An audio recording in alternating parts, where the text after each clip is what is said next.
because maisasabi Madam niya Chair, kung sino I will- yung mga Madam Chair. tumulong sa kanya. Yes, Madam Chair, I Let me understand finish, that. please. Madam I'm the Chair, chair just here. a point of order. I'm the chair here.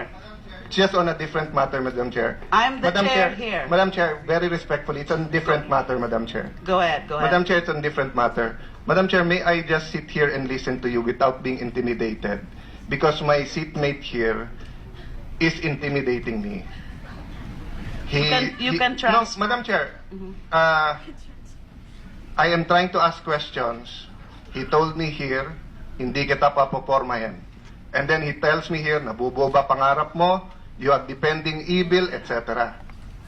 So, Madam Chair, I'm trying to get to the bottom of this. At kung totoo sinasabi, tatabihan niyo ako na itra-trash talk ako. Siguro naman bilang isang senador, I never did that to any of my colleagues. And I consider him a friend. So it's just a point of order, Madam Chair.